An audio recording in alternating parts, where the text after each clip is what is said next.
شوفوا على بنت معوقة، شوفوا. هل يرضي ذمتك يا الذي حكمت بالإعدام يا قاضي، هل يرضي ذمتك انك تحكم بالإعدام على أخوها لأنه دافع على شرفه، دافع على شرفه، دافع على أخته بعد أن تم اغتصابها، وحكمتوا على القتيل أن يحتبس 6 أشهر. في أي حكم يحتبس 6 أشهر؟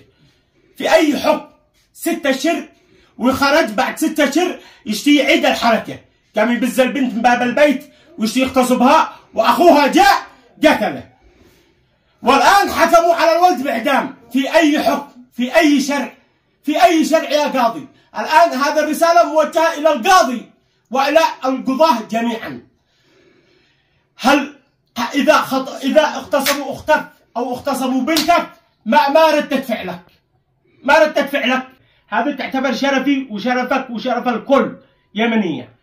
والذي يسكت عن هذا الشيء فوالله هذا الشيء راجع لكم. إذا هو يرضي ذمتكم إن الولد يعتدم يحكموا عليه بإعدام لأنه دافع على شرفه. يا جماعة ما دخلت راسي.